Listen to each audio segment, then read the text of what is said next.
The invitation glows under my kitchen lights, its gold embossing catching every ray like a small sun. My fingers trace the raised lettering, but stop cold at the words that slice through my heart. Adults only, 18 plus strictly enforced, no exceptions. I set down the heavy cardstock, careful not to crumple it the way I want to.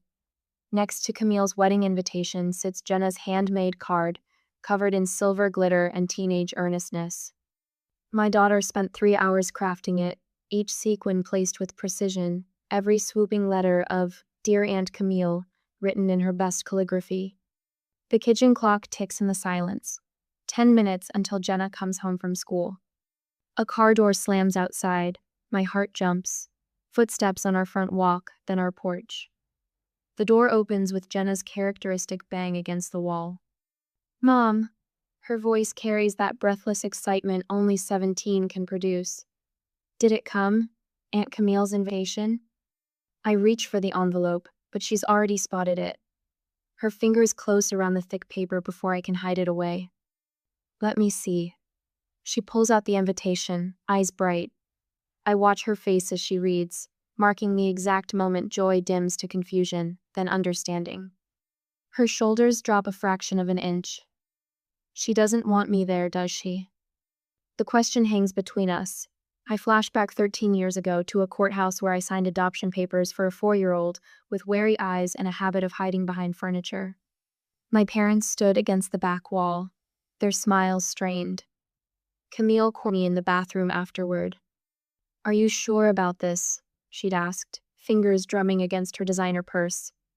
Single motherhood is hard enough without complications. I'd squared my shoulders, already protective of the little girl waiting outside. "She's not a complication, she's my daughter." The memory fades. I focus on Jenna now, nearly grown, trying so hard to look unbothered. But I see the slight tremor in her hand as she sets down the invitation. "It's probably easier this way," she says, voice carefully light. "More sophisticated. You know how Aunt Camille is about appearances." 3 years after the adoption, I met Marcus at a fundraiser. He'd walked straight to Jenna, crouched down, and asked about the book she was reading. No hesitation, no awkward glances at me to check if this was okay. Just pure interest in my daughter as a person. At our wedding, Jenna was our flower girl. The photos show her beaming in her mint green dress, and my family standing slightly apart, their smiles fixed. I'd told myself they needed time to adjust. I pick up a pen from the counter. The RSVP card waits, pristine and expecting. My hand doesn't shake as I check, not attending. The scratch of pen on paper sounds loud in our quiet kitchen. Warm pressure on my shoulder. Marcus. I didn't hear him come in. His hand squeezes gently as he reads over my shoulder. My phone buzzes. Mom's name lights up the screen. I silence it without looking. Another buzz. Camille this time, then Brianna. Jenna watches from the doorway, her expression a mix of worry and something else, relief.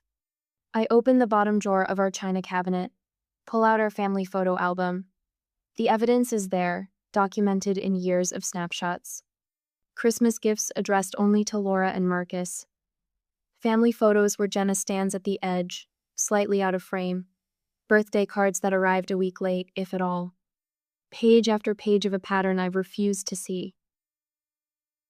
Jenna steps closer, peering at a photo from last Easter.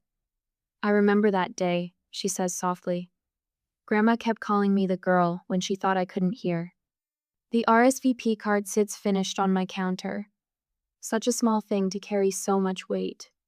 But as I look at my daughter, brilliant, kind, creative Jenna, who deserves so much more than subtle exclusion wrapped in polite excuses, I know this time will be different. My phone buzzes again. The whole family must be burning up the group chat by now. I leave it unanswered. "Want to help me make dinner?" I ask Jenna instead. "Those new pasta you found?" Her smile breaks through, genuine this time.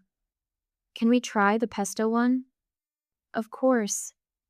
I close the photo album, but not before noticing something that makes my stomach clench.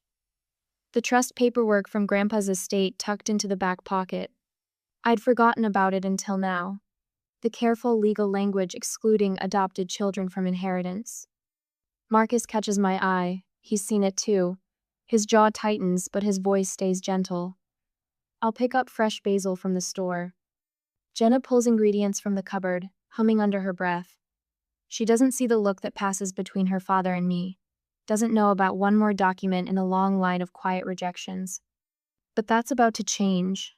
The RSVP card marks more than just a declined wedding invitation. It's my line in the sand, 13 years too late, but finally drawn. The afternoon sun slants through our kitchen window, catching the gold lettering one last time. Such a beautiful invitation, crafted to wound with perfect etiquette. I slide it into our junk mail pile. My phone buzzes yet again. I power it off completely. Mom? Jenna measures pasta into the pot. You okay? I look at my daughter, really look at her. The determined set of her jaw, so like my own. The quiet strength she's built from years of pretending not to notice. The talent and heart that my family has chosen not to see. I'm better than okay, I tell her. And for the first time in years, it's not a lie. Later that same night, the cardboard box weighs more than grief in my arms as I carry it down from the attic. Each Christmas card, each photo, each handwritten note inside catalogs 13 years of subtle wounds. I spread them across our dining room table while Marcus works late, while Jenna sleeps upstairs dreaming of art school acceptance letters. My fingers tremble on the first envelope, postmarked December 2012. To Laura and Marcus, written in mother's perfect cursive. No mention of their granddaughter, though Jenna had lived with me for months by then. I arrange it on the left side of the table. Another card from the following spring. Happy Easter to Laura and Marcus. Jenna had just won the school art contest. I'd called to tell them. They never called back. The pile grows. Year after year of carefully addressed exclusions. A birthday card for me, nothing for Jenna. A graduation announcement for Brianna's son Tommy that arrived 3 weeks after the ceremony. The invitation to the family lake house weekend that somehow got lost in the mail until the day after. My hands shake harder as I unearth the video from last Thanksgiving. I slip it into my laptop, stomach clenching as the scene unfolds. Grandma Barbara cooing over Tommy and his cousins, showering them with attention and pumpkin pie. The camera pans past Jenna, 16 years old, eating alone at the kids' table. No one speaks to her. No one even looks her way. The laptop screen blurs. I blink hard, reaching for the next item. A school essay from Jenna's freshman year. What family means to me. 2 pages about Marcus and me, her art teacher Mrs. Chen, our elderly neighbor Mr. Peterson, who always asks about her latest paintings. Not one word about grandparents, aunts, uncles, cousins. My phone buzzes. A text from Rachel. I've been thinking about Easter. The way Aunt Barbara kept calling Jenna the girl when she thought no one could hear. It wasn't right. I should have said something. I type back, thank you, as another text arrives. Camille this time. Mom says you're being dramatic about the wedding. It's nothing personal against Jenna. We just want a sophisticated event. The words burn like acid. I set the phone face down, turning instead to Jenna's childhood journal I found in the box. The sparkly purple cover has faded, but her careful handwriting remains clear inside. The 15th of October, 2014. Grandma gave everyone matching sweaters for Christmas pictures. She said they didn't have my size.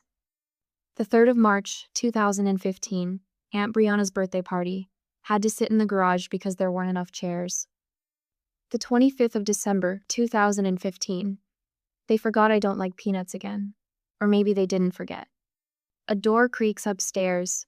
I freeze, listening for Jenna's footsteps, but the house settles back into silence. My eyes drift to the latest evidence. Brianna's Facebook photos from last month's family dinner. 18 smiling faces around a table laden with food. We weren't invited. Those posts are public, you know. Marcus's voice startles me. He stands in the doorway, briefcase still in hand, jaw tight as he surveys the table. Everyone can see who wasn't included. I kept making excuses, I whisper. I told myself they needed time to adjust, that it would get better. He sets his briefcase down, moving to examine a stack of Christmas cards. 13 years is a long time to wait for better. My phone buzzes again. Mother's name lights up the screen. Your father says you're not welcome for Christmas if you skip the wedding. Don't throw away family over pride. Pride. As if protecting my daughter were nothing more than vanity. A new email notification pops up. From Brianna, sent to the entire extended family. Laura's latest drama. She's always been attention-seeking, but this is a new low. Camille's wedding isn't about her or her. I can't read the rest. My finger hovers over the delete button when another email arrives. From Aunt Dorothy, the family outcast who married beneath her station and adopted a son in the 1980s. I saw what they did to you at Easter, what they've been doing all along. It drove me away 30 years ago. The pattern doesn't change unless someone breaks it. The words hit like a physical blow. I scroll through years of family photos on my phone, seeing the pattern with fresh eyes. Jenna always slightly apart, always on the edges, always almost cropped out. Marcus picks up a manila envelope I haven't opened yet. The return address shows my father's law firm. What's this? I don't. The words die as he pulls out the contents. Legal documents, the family trust paperwork I'd signed without reading carefully 5 years ago. His finger traces a single devastating line. Benefits to be distributed among blood descendants only. Adopted children are specifically excluded from inheritance. The paper slips from my numb fingers. All these years I thought they just needed time. Just needed to know her. Just needed to see her heart, her talent, her gentle soul. But they'd written her out before they ever gave her a chance. Marcus gathers me close as the tears finally come. What do we do now? Through the window, dawn paints the sky in watercolor shades of pink and gold. The same colors Jenna uses in her sunrise paintings. I think of her portfolio, filled with beauty despite every rejection. Think of her quiet strength, her unfailing kindness to the family that never wanted her. I reach for my phone one last time. Open the family group chat. Click Leave Group. Now, I say, voice steady, we show them what real family looks like. Upstairs, Jenna's sleeping softly. She doesn't know about the trust fund, the emails, the wedding drama. Doesn't know I've spent the night excavating years of carefully hidden wounds. But she knows she's loved, and maybe that's the only inheritance that matters. A week after the wedding, Camille's wedding photos scatter across my Facebook feed like confetti. Her perfect smile, the cathedral veil, the family gathered close minus us. The absence speaks volumes. I close the laptop and push it away. My phone buzzes. 3 new messages from Mom about Christmas plans. I let them sit unread next to the 15 others from the past week. The grandfather clock in our hallway, a wedding gift from my parents, ticks away the December afternoon. Laura? 15 minutes after the message, Mom's voice rings through the front door, followed by the unmistakable rattle of her key in the lock. I forgot she still has one from last year's renovations. I brought the decorations. She bustles in, arms laden with storage bins marked Christmas in her precise handwriting. The same bins we've used for hosting family Christmas dinner the past 12 years. Her face glows with determination as she sets them down. I thought we could get an early start this year, she says, pulling out familiar strands of garland. The earlier we decorate, the longer we can enjoy it. Remember how magical it looked last Christmas? I steady my hands against the kitchen counter. We won't be needing those, Mom. What do you mean? She pauses, a glittery ornament dangling from her fingers. Of course we need them. You're hosting Christmas dinner, just like always. No. The word comes out softer than I intended. I clear my throat and try again. We've made other plans this year. The ornament slips from her grasp, bouncing once on the hardwood floor. But you always host Christmas. Not anymore. Mom's lips press into a thin line. This is about the wedding, isn't it? You're punishing all of us because Camille wanted an adults-only reception. No. I walk to my office and return with a manila folder I've been compiling. Set it on the counter between us. This is about 13 years of treating my daughter as less than family. Her eyes fix on the folder. What's that supposed to be? Evidence. My voice stays steady. Tell me, Mom, when was the last time you called Jenna your granddaughter? The front door opens again. Marcus's familiar footsteps cross the entryway, followed by the thud of his briefcase hitting the floor. He appears in the kitchen doorway, reading the tension immediately. Without a word, he moves to stand beside me. The doorbell chimes. Mrs. Henderson from next door peers through the glass, holding a plate of Christmas cookies. I wave her in, full for the interruption. Laura, dear, I wanted to drop these off and ask how Jenna's art show went. The whole neighborhood's talking about her talent.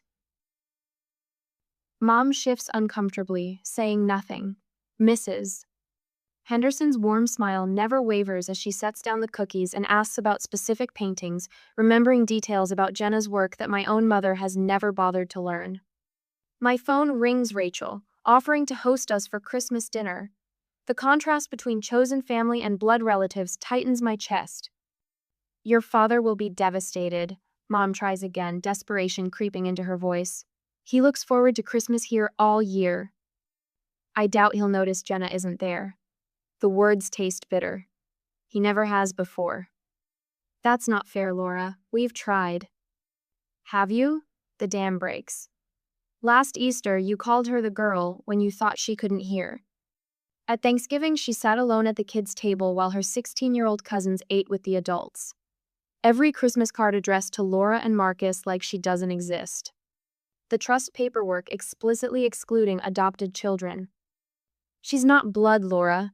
Mom's voice rises. One day she'll leave you and then what? We're just trying to protect you. The kitchen falls silent. Even the grandfather clock seems to hold its breath. Please leave. I walk to the front door, hold it open. Don't come back until you can respect my daughter. Mom's hands shake as she gathers her coat. You're making a terrible mistake. The door closes behind her with a soft click. I lean against it, tears finally breaking free. Marcus's arms wrap around me as I sob. Mom? Jenna stands in the hallway, backpack still slung over one shoulder. Her eyes are bright with unshed tears. How long have you been there? I ask. Long enough. She drops her backpack, moves closer. I never wanted to come between you and your family. I pull her into our embrace. You are my family, the only one that matters. That evening, I write the email I've been drafting in my head for weeks. No accusations, just facts, dates, events. A clear pattern of exclusion spanning 13 years. Marcus reads it over my shoulder, suggesting only minor edits to keep the tone neutral. Next, I design our Christmas card. Just the three of us, smiling in front of our fireplace. The Matthews family, printed in simple gold text. My phone lights up with a text from Brianna. Mom told us what happened. You've gone too far this time. Moments later, an email notification. Brianna has sent a message to the entire extended family. My cursor hovers over it before I click. The words fill my screen, each sentence designed to turn the family against us. The final line burns. You'll regret choosing that girl over your real family. I close the laptop, look at the Christmas bin still sitting untouched by the door. Tomorrow, we'll unpack our own decorations, the ones Jenna and I have collected over the years. We'll make new traditions with people who love her. The grandfather clock strikes 9. I unplug it, silencing its judgmental ticking. Time to let go of old obligations and embrace the family we've chosen. The next morning, my fingers hover over the keyboard, cursor blinking in the empty email draft. Through my office window, morning sunlight catches the frost on bare branches. The house is quiet. Jenna at school, Marcus at work. Just me and the weight of 13 years pressing against my chest. Subject line, to anyone who wants the full story. I open the folder beside my laptop, photographs and documents arranged in careful chronological order. The first photo shows 4-year-old Jenna at the courthouse, her small hand gripping mine. My parents stand stiffly against the back wall, their smiles not reaching their eyes. I type the date, then list the facts without embellishment. First family photo after adoption. Notice positioning of participants. Photo after photo, document after document. each one a piece of evidence I can't unsee now that I've finally allowed myself to look. Christmas cards addressed only to Marcus and me. The trust paperwork, with its careful legal language excluding adopted children. Family photos where Jenna stands at the edges, half cropped out of frame. My phone buzzes. Brianna. I silence it without looking and keep typing. Marcus finds me there hours later, still crafting each sentence with surgical precision. He reads over my shoulder, his hand warm on my back. Maybe add the Easter incident, he suggests quietly. When your mother told Jenna the egg hunt was just for real grandchildren. I add it to the list, my hands steady now. No accusations, just facts. Dates. Quotes. Photos. The truth written in black and white. The next morning, Brianna appears at my office door, her heels clicking against the tile floor. We need to talk sense into you, she announces, not bothering with hello.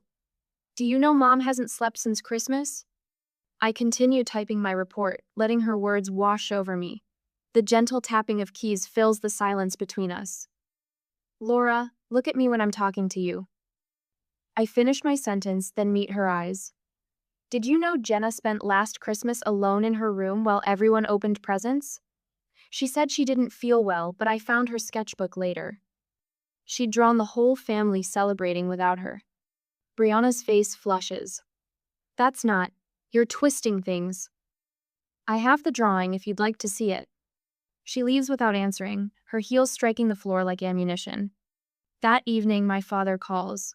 Your mother is beside herself about Christmas, he says, his voice heavy with disapproval. 30 years of tradition, Laura. 30 years. How many times did you call Jenna your granddaughter in those 30 years, Dad?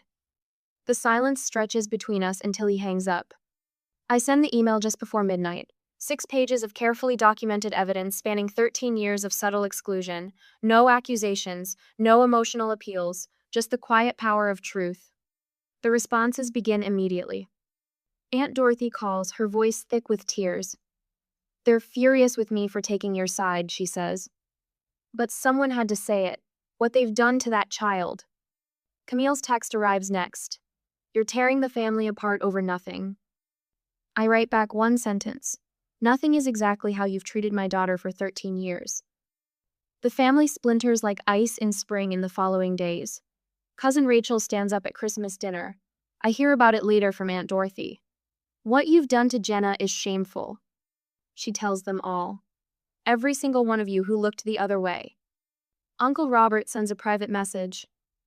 We adopted James in 1982. I watched the same thing happen. I should have spoken up sooner. More messages trickle in. Brianna's husband calls to apologize for her behavior. My father runs into Marcus at the hardware store, both men studying paint samples with fierce concentration to avoid speaking. Christmas dinner was strained, according to the Family Gossip Network. Empty chairs where we should have been. Questions about our absence that couldn't be smoothed over with the usual excuses. My mother tells the neighbors we're going through a phase. But I see their sideways glances when she walks past. They've all seen Jenna grow up on our street, watched her shovel their driveways and sell Girl Scout cookies. The math isn't hard to do. A week after New Year's, the first attempt at reconciliation arrives. Camille's text, I didn't mean to hurt Jenna's feelings.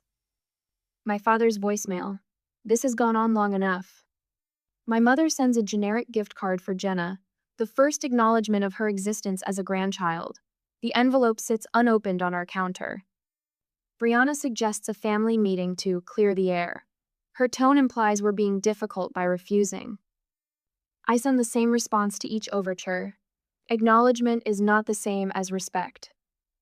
Our Christmas with our chosen family fills the house with genuine warmth. Jenna's art hangs proudly in the local gallery's youth showcase. Marcus gets a promotion at work, and we celebrate without the weight of family obligations pressing down on our joy. I feel lighter than I have in years. The freedom of finally speaking truth sits in my chest like sunlight. Then the invitation arrives. Heavy cream cardstock, formal calligraphy, a family intervention masquerading as reconciliation. I recognize it for what it is. Their final attempt to force us back into old patterns, to restore the comfort of our silence. I want to go with you, Jenna says, watching me read it. I want them to see who I really am. I study my daughter's face, the quiet strength there, the artist's eye that has documented every subtle rejection in lines and colors. She's never been the victim they wanted her to be. Never been the outsider they tried to make her. Okay, I tell her. We'll go together. She smiles, and I see the future reshaping itself around her certainty, around our truth finally spoken aloud. The invitation sits on my desk, its formal script catching the morning light. But this time, the golden letters hold no power to wound. We've already chosen each other. Everything else is just details. I pick up my phone and text our response. We'll be there, all of us, together. The next week at the family gathering, the parlor walls press in around me as I sit rigid on Mother's antique sofa, the one she inherited from Grandma Rose. Across from me, my family assembles like a jury, Mother perched in her wingback chair, Father standing with one hand on its curved back, Camille and Brianna flanking them on the love seat. Laura. Mother's voice breaks on my name. Her hands flutter toward Jenna, then drop without completing the gesture. We need to talk about what you're doing to this family. Beside me, Jenna's portfolio rests against her leg, its leather surface cool under my palm. She sits tall, shoulders straight, chin lifted. At 17, she looks more composed than I ever managed at twice her age. What I'm doing? The words taste bitter. That's an interesting way to phrase it. Father's fingers tighten on the chair back. You've always had a flair for drama, Laura, but this tantrum has gone far enough. Camille leans forward, designer bracelet catching the afternoon light. The wedding was nothing personal against Jenna. You know how these events are. There are rules, expectations. Right. Brianna's voice drips acid. But you've always had this victim mentality. Everything has to be about you. Mother dabs at her eyes with a monogrammed handkerchief. All our holiday traditions destroyed. Your father can't sleep. I barely eat. Is that what you wanted? I let the accusations wash over me, noting each one like entries in a ledger. The same patterns, the same manipulation, but for the first time I see them with perfect clarity. My hands remain steady in my lap. Are you finished? My voice comes out soft, but carries to every corner of the room. Because Jenna has something to say. The shock ripples through them like a stone dropped in still water. Mother's handkerchief freezes mid-dab. Father's mouth opens, then closes. They never expected Jenna to speak. In their minds, she's always been a prop in their family drama, never its narrator. Jenna rises, unzipping her portfolio with steady fingers. The sound cuts through the silence like a knife. I'd like to show you something. Her voice holds none of the tremor I'd feared. My senior art portfolio. The theme is family perspectives. She pulls out the first piece, a watercolor of last Christmas dinner. The family clusters around the dining room table, faces warm in candlelight. But at the edge of the frame, a small figure sits alone at a card table, fork suspended over a plate. The isolation radiates from every brush stroke. Mother's breath catches. Camille shifts on the love seat, the leather creaking beneath her. The next painting shows Easter brunch. Cousins hunt eggs on the lawn while adults chat on the patio. A teenage girl stands by the fence, camera in hand, documenting a celebration she's not part of. The composition draws every eye to that solitary figure. This one's called Outside Looking In, Jenna says quietly. Piece by piece, she builds her case. Each painting captures a moment of exclusion through a child's eyes. The skill is undeniable, the emotion raw and true. The family portrait takes center stage, frames within frames showing empty spaces where relatives should be. Father won't meet my eyes now. Mother's tears have stopped, replaced by something that looks like real pain. This is what you've done, I say into the silence, not with words but with actions. Every Christmas card addressed only to Marcus and me, every family photo where Jenna stands apart. Every gathering where she ate alone. Camille stares at the artwork, her perfect makeup cracking around the edges. I never realized she could. Paint? Jenna's smile holds no warmth. See? Feel? There's a lot you never realized about me. Brianna surges to her feet. This is manipulation, using art to make us feel guilty about perfectly normal family boundaries. Normal? The word explodes from my chest. When was the last time you called her your niece? When did any of you send her a birthday card? Which of you knows her favorite color, her dreams, her fears? She's not blood, Mother whispers, but the words lack conviction. Neither is Marcus. I stand, resting my hand on Jenna's shoulder. But you never questioned his place in this family. A rustle from the corner makes us all turn. Aunt Dorothy pushes up from her armchair, her silver hair gleaming in the late afternoon sun. I made this choice 30 years ago with Thomas. Chose my adopted son over my father's family traditions. Best decision I ever made. She crosses to stand beside us, her spine straight despite her 70 years. The question isn't whether Laura will come back to the fold. The question is whether you deserve to have her and this remarkably talented young woman in your lives at all. Mother's face crumbles. Father's hand falls from the chair back. Even Brianna's anger seems to deflate. Jenna's been offered a full scholarship to Rhode Island School of Design. My voice fills the heavy silence. She'll be starting this fall. That's what real family does. Supports dreams, celebrates achievements. We're not asking to be centered, just included. I gather my purse, noting how the parlor walls don't feel so confining anymore. The choice is yours now. Respect is earned. Jenna and I are a package deal. We walk out together, heads high, leaving the portfolio displayed on the coffee table. Behind us, the family sits in disarray, years of careful pretense shattered by a teenager's truth told in watercolor and oil. Are you okay? I whisper as we reach the car. Jenna pauses, her hand on the door handle.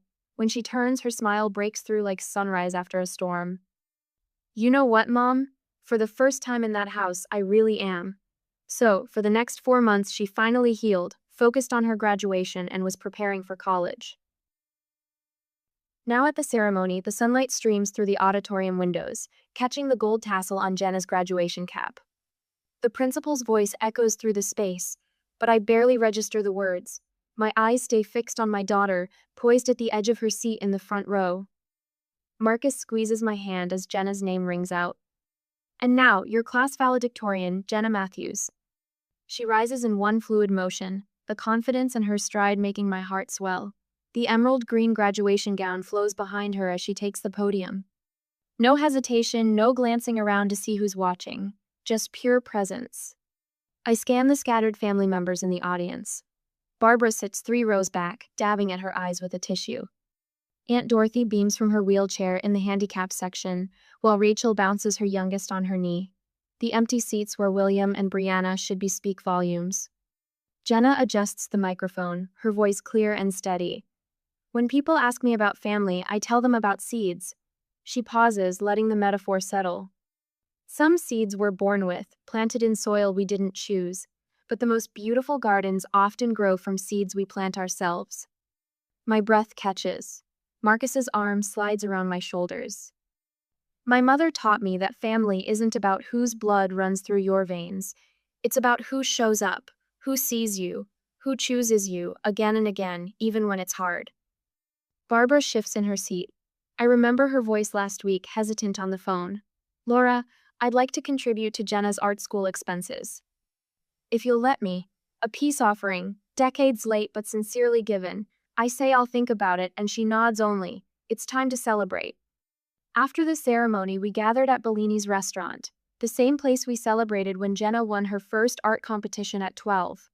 The familiar scent of garlic and basil wraps around us like a warm blanket.